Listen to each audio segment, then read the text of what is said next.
नमस्कार दोस्तों, मैं हूं नीरज राय और आपका स्वागत है फार्मा हर्ट्स में। दोस्तों, आज के वीडियो में हम बात करने वाले हैं पेनिस ईस्ट इन्फेक्शन के बारे में। दोस्तों, पेनिस ईस्ट इन्फेक्शन क्या होता है, क्या रीज़न होता है इसके होने का, क्या सिम्टम्स होते हैं और ट्रीटमेंट में कौन कौन सी मेडिसिन यूज़ की जाती है, ये सब हम लोग देखेंगे। तो एक्चुअली पेनिस ईस्ट इन्फेक्शन को हम लोग मेल ईस्ट इन्फेक्शन भी बोलते हैं और इसमें जो पेनिस का अगला पार्ट होता है वहाँ पर ईस्ट का इन्फेक्शन हो जाता है। एक्चुअली अगर बात की जाए ईस्ट इन्फेक्शन के बारे में तो ये पेनिस ईस्ट इन्फेक्शन एक प्रकार का फंगल इन्फेक्शन होता है जो कि आपकी स्किन और म्यूकस मेम्ब्रेन पर हो सकता है, जो कि कैंडिडा के द्वारा, एक प्रकार का ईस्ट होता है कैंडिडा, इसके द्वारा ये ग्रो होता है। एक्चुअली कैंडिडा आपकी स्किन पर नॉर्मली पाया जाता है, लेकिन जब इसकी ओवर ग्रोथ हो जाती है तो स्किन पर ईस्ट इन्फेक्शन होता है और यही ईस्ट इन्फेक्शन अगर पेनिस पर होता है तो उसे पेनिस ईस्ट इन्फेक्शन या फिर मेल ईस्ट इन्फेक्शन कहा जाता है। बात करें अगर कारण की, तो एक्चुअली ये कैंडिडा के द्वारा होता है, लेकिन इसके अलावा इसके बहुत सारे रीज़न हो सकते हैं। दोस्तों, सबसे बड़ा रीज़न जो पेनिस इन्फेक्शन का होता है वो होता है लो हाइजीन का। लो हाइजीन का मतलब होता है कि हम अपने जेनिटल ऑर्गन्स को सही से क्लीन नहीं करते, उसकी देखभाल नहीं करते हैं, जिसकी वजह से पेनिस ईस्ट इन्फेक्शन होने के चांसेस बढ़ जाते हैं। तो अगर आपकी हाइजीन अच्छी है तो आपको पेनिस ईस्ट इन्फेक्शन होने की संभावना कम होती है। दूसरा रीज़न होता है डायबिटीज़। दोस्तों, ऐसे लोग जो डायबिटीज़ के पेशेंट हैं उनको पेनिस ईस्ट इन्फेक्शन होने का खतरा ज़्यादा होता है, क्योंकि ऐसे में जो ब्लड है उसके साथ में ग्लूकोज आता है, ब्लड थोड़ा सा कंसनट्रेट होता है, साथ में वो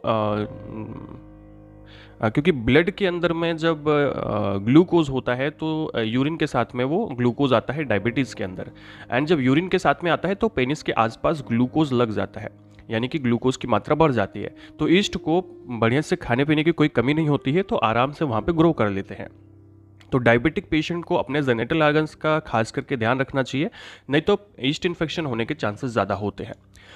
इसके अलावा long term uses of antibiotic भी आपको पेनिल ईस्ट इन्फेक्शन के लिए रिस्पॉन्सिबल होती है। आपको बता दें कि एक्चुअली होता क्या है कि जब हम एंटीबायोटिक्स का यूज़ करते हैं तो हमारे बॉडी में बहुत सारे यूजफुल बैक्टीरिया नष्ट हो जाते हैं, जिसकी वजह से ईस्ट इन्फेक्शन बढ़ जाता है, ईस्ट की ओवरग्रोथ हो जाती है। इसके अलावा दोस्तों, हमारे इम्यून सिस्टम अगर वीक है, कमज़ोर है किसी भी रीज़न की वजह से, तब भी पेनिस ईस्ट इन्फेक्शन हो सकता है। इसके अलावा हम कई बार सोप साबुन का यूज़ करते हैं या कोई स्किन प्रोडक्ट यूज़ करते हैं जो बहुत ज़्यादा कठोर होते हैं। कठोर होने का मतलब वो आपकी स्किन को ड्राई कर देते हैं और इसे हम जेनिटल पार्ट के आसपास लगाते हैं। तो ऐसे में क्या होता है कि वहाँ पर ड्राइनेस आ जाती है और ड्राइनेस आने की वजह से जो पेनिस इन्फेक्शन है वो बढ़ने लगती है। दोस्तों, इसके अलावा बहुत ज़्यादा टाइट फिटिंग के कपड़े पहनने से या फिर गीले कपड़े पहनने से भी ईस्ट इन्फेक्शन हो सकता है। एंड इसके अलावा अगर हम बहुत ज़्यादा हॉट एंड ह्यूमिड इन्वायरमेंट में रह रहे हैं, यानी कि हमें बहुत ज़्यादा पसीना होता है और हम बहुत ज़्यादा टाइट कपड़े पहने और पसीना ज़्यादा होता है, तो पेनिस ईस्ट इन्फेक्शन होने के चांसेस ज़्यादा होते हैं। इसके अलावा कई बार जो कंडोम्स में लुब्रिकेंट्स होते हैं उनकी वजह से भी ईस्ट इन्फेक्शन हो सकता है। तो इसके अलावा दोस्तों, स्पर्मिसाइड्स जो होते हैं उसके यूज़ से भी आपको, स्पर्मिसाइड्स क्या करते हैं कि स्पर्म्स को नष्ट करते हैं और अगर इसको आप यूज़ करते हैं ज़रूरत से ज़्यादा तो पेनिस ईस्ट इन्फेक्शन होने के चांसेस होते हैं। तो ये मेनली काजेज़ होते हैं, कारण होते हैं जिसकी वजह से ईस्ट इन्फेक्शन हो सकता है। दोस्तों, अभी हम बात करते हैं क्या सिम्टम्स दिखाई पड़ते हैं। एक्चुअली सिम्टम्स में सबसे पहला सिम्टम होता है कि आपका जो पेनिस का टॉप वाला पार्ट है, ये वाला पार्ट है, ठीक है, यहाँ पे रेडनेस और स्वेलिंग देखने को मिलती है। इसके अलावा सोरनेस देखने को मिल सकती है, क्रैकिंग हो सकती है और फोर स्किन जो है वो फट सकती है। फोर स्किन जो है यहाँ पे वो फट सकती है, उससे ब्लीडिंग हो सकती है ना, सोरनेस नज़र आ सकती है। इसके अलावा जब आप यूरिनेशन करते हैं, जब आप पेशाब करते हैं तो बर्निंग सेंसेशन का अनुभव होता है, इचिंग होती है। इसके अलावा जो आपका पेनिस है उस पे छोटे छोटे लम्प्स बन जाते हैं, छोटे छोटे उभार बन जाते हैं कुछ इस तरह के, और उनसे बहुत ज़्यादा ख़राब स्मेल का डिस्चार्ज निकलता है। इसके अलावा सेक्स के दौरान भी डिस्कम्फर्ट होता है, दर्द होता है पेनिस में। एंड पेनिस की स्किन पर कई बार रेसेस होते हैं या बम्प्स होते हैं और जिसके अंदर में पस भरा होता है, या फिर आपको पैचेस दिखाई पड़ सकते हैं पेनिस के टॉप पर। तो दोस्तों, ये कुछ साइन और सिम्टम्स होते हैं जो कि नॉर्मली पेनिस इन्फेक्शन में दिखते हैं, जिसको देखकर आप जानकारी कर सकते हैं, आप पता कर सकते हैं कि ईस्ट इन्फेक्शन हुआ है।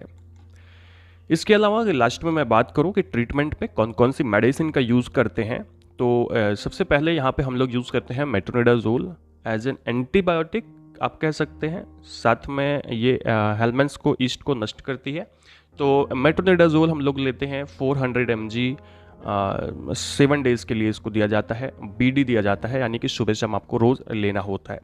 साथ में फ्लूकोनाजोल टैबलेट दी जाती है। एक्चुअली इसे 4 दिन में एक बार दिया जाता है या फिर अल्टरनेट डेज पे दिया जाता है। अगर प्रॉब्लम बहुत ज़्यादा है तो अल्टरनेट डेज पे तब तक दिया जाता है जब तक इसका ट्रीटमेंट किया जाता है, नहीं तो इसे 4 से 5 दिन में एक बार लेने की सलाह दी जाती है 150 mg फ्लूकोनाजोल।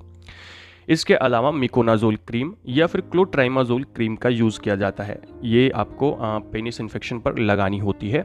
ये क्या करती है कि जो आपका ईस्ट है उसको नष्ट करने का काम करती है। साथ में दोस्तों इसके साथ में इन सभी मेडिसिन के साथ में हम लोग सिम्पेटोमाइमेटिक या सिम्पेटोमैटिक ट्रीटमेंट करते हैं। सिम्पेटोमैटिक ट्रीटमेंट ये होता है कि जैसे आपका जो सिम्टम्स दिखाई पड़ रहा है, लाइक आपको फीवर है, आपको दर्द हो रहा है, इचिंग हो रही है, तो उसके लिए अलग अलग मेडिसिन देते हैं।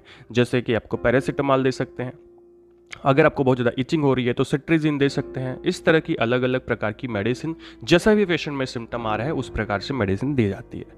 तो दोस्तों ये था आज का वीडियो जिसमें हम लोगों ने बात की पेनिस ईस्ट इन्फेक्शन के बारे में। वीडियो आपको इन्फॉर्मेटिव लगा हो, अच्छा लगा हो तो चैनल को सब्सक्राइब करिएगा, वीडियो को लाइक करिएगा, दोस्तों के पास शेयर करिएगा और हम इंस्टाग्राम पर फॉलो कर सकते हैं। दोस्तों हमारा हेल्थ मुखिया चैनल भी जरूर देखिएगा एक बार, अच्छा लगेगा तो उसको भी सब्सक्राइब कर सकते हैं, लिंक आपको डिस्क्रिप्शन में मिल जाएगा। पूरा वीडियो देखने के लिए बहुत बहुत धन्यवाद। मिलते हैं नेक्स्ट वीडियो में।